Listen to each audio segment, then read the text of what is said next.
Look, this is what's going on. The powerful New York Fed and the San Francisco Fed have research that shows why Harris is way off base here attacking grocery stores.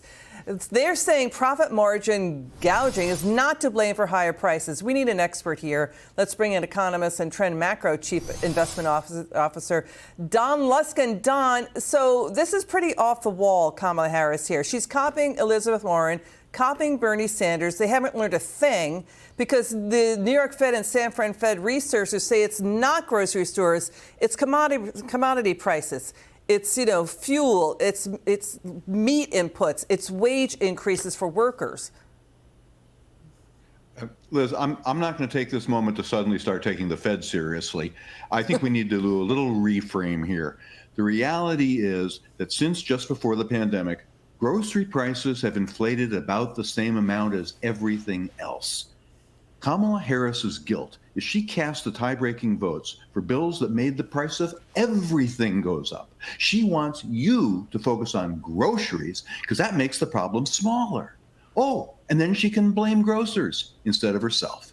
Yeah, I mean, it's $8.2 trillion now in spending under Biden and Harris. Moody's Analytics top economist Mark Zandi also says she's wrong, too. I mean, that's Biden's favorite economist. Now the New York Times is mocking Kamala Harris, saying, quote, joy is not a strategy to win. She can't run on fumes and emotions. And the Associated Press is criticizing her, too, saying, she's a sitting vice president, not a change agent. But you know what's going on, Don? Grocery store chains are panicked. Reportedly, they're increasing their donation to Democrats, possibly because they're panicked over what Kamala Harris wants. Well, how ironic that the New York Times is saying that joy is not a strategy. I have never seen the word joy more often than I have seen in the New York Times in the last 3 weeks.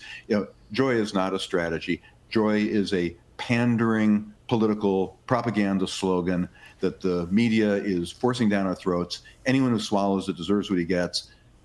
My book, joy is a dishwashing soap. That's a quote. Love it, Don. Here's the thing. They've been in D.C. for a while. Elizabeth Warren, Kamala Harris, Biden, Maxine Waters now admits that people cannot afford a home under Biden and Harris. Watch that and watch the media now say, yeah, it's absurd for her to campaign as if she's not been in the White House the last 4 years. Watch this. Their lives have been a little bit difficult. Rent's too high. They don't have 20% for a down payment on a home. A new chapter? I mean, she's the incumbent vice president. Democrats have controlled the White House for 12 of the last 16 years. What's incredible is the party is so united that they have given her a pass, effectively, to reinvent herself whole cloth from her 2019 ill-fated bid for the presidency. This is not a policy. No. So look. And with this new TV ad from Kamala Harris, there's just a complete ignoring of the fact that she's the sitting vice president, that she's been at the center of American public affairs for a number of years.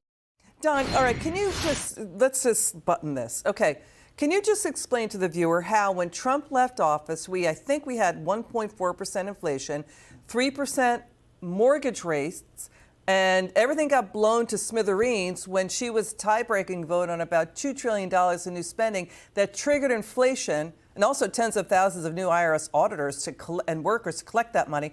Then the Fed had to raise interest rates to stop it, and then mortgage rates shot up, causing the housing affordability crisis. Well, what's not to like? All I can say is that anybody who imagines that Kamala Harris, who presided over all this, is somehow now proposing solutions to it is not only letting her get away with tremendous hypocrisy, but it's simply delusional. She's not really proposing anything different at all. Her agenda is higher taxes, more regulations, an uncontrolled border. It's all the same stuff. She's no change agent. She's not even really pretending to be. What worries you the most, Don? Final word. What worries me the most is that if the American public falls for this, we're just going to have to find someplace else to be more free. I'm thinking of Venezuela. Okay, Don Luskin, thank you so much. It's good to see you.